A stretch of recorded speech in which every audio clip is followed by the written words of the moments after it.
You know, there's this really strange paradox at the heart of our world right now.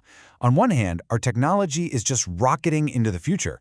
But on the other, our social progress feels like it's stuck in a slow, painful crawl. So let's break down why that's happening.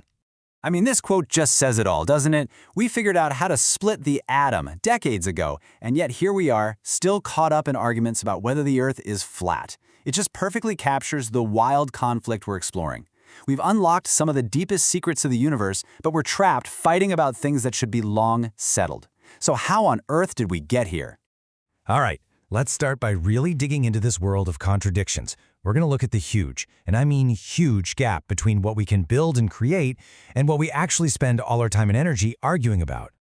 And this right here really tells the story, doesn't it? It's a tale of two completely different speeds. In one lane, you've got this rocket ship just blasting off. That's our technology. AGI, quantum computing, space travel, biotech, it's incredible. And then in the other lane, you've got us basically just walking in circles, stuck in the same old debates that feel totally frozen in time. This contrast, well, it's the core of the problem we're facing. And this is a really critical point.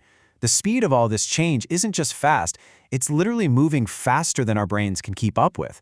It's outpacing our ability to really grasp what it all means. And that's what makes our social gridlock so much more than just frustrating. It actually makes it dangerous. So if this disconnect is so obvious, you gotta ask, why can't we just fix it? Well, to do that, we have to look a little deeper, because maybe these arguments themselves aren't the real problem. Maybe they're just a symptom of something else going on under the surface. Which brings us to this question, right? Is all the endless bickering and fighting the actual disease? Or is it more like a fever, a sign that there's a much deeper illness somewhere inside our collective spirit? And here's a pretty powerful diagnosis. The source we're looking at suggests that the root cause isn't the disagreement itself. It's the toxic emotional mix that's fueling it: guilt, fear, and shame. These feelings just completely shut down any real conversation and lock us into these defensive, dead-end cycles. And this is how those emotions end up creating what's being called an endless cycle of generational trauma. Think about it. It's a pattern that gets passed down from one generation to the next. A whole legacy of unresolved conflicts and inherited fears that just keeps us fighting the same battles over and over and over again.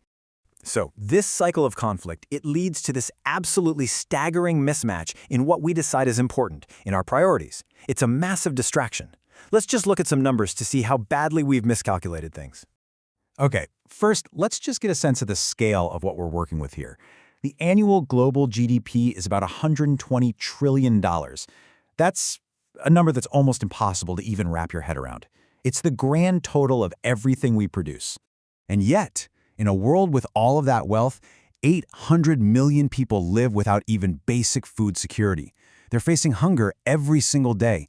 Seeing these two numbers back to back is, well, it's jarring, to say the least. So what would it cost to solve this huge fundamental problem? Well, according to the data, it's about $40 billion a year.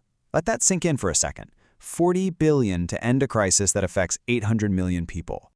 And when you see it on a chart like this, it just puts it all into perspective. I mean, look at that massive bar for our global GDP. Now try to find the bar for the cost to end world hunger. It's that tiny, almost invisible sliver right there. This has never been a question of resources. It's a question of focus. It's a question of priorities. And our endless bickering is distracting us from solving problems that are, in the grand scheme of things, completely and totally solvable. So when you're faced with a reality that stark, you have to ask, what do we do?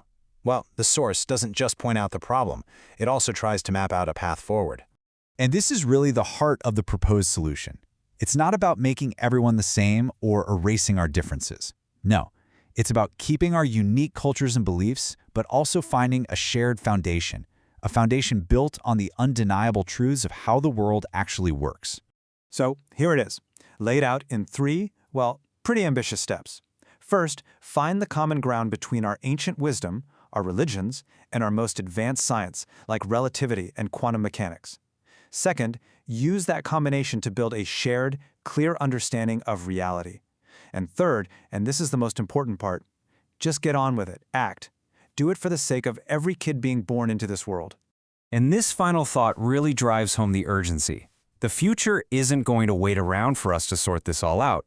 AI, automation, biotech, this stuff is happening right now. We simply cannot afford to stroll along, distracted by old fights, when the stakes are this high. The leisurely walk is over. It is time to start sprinting, and to start sprinting together. So this leaves us with a final and pretty critical question to think about. This wave of technology is accelerating towards us, whether we're ready for it or not, and it forces us to decide what truly matters. As our power continues to grow faster than our wisdom, what fundamental truths are we going to choose to unite behind? What's going to be our common ground?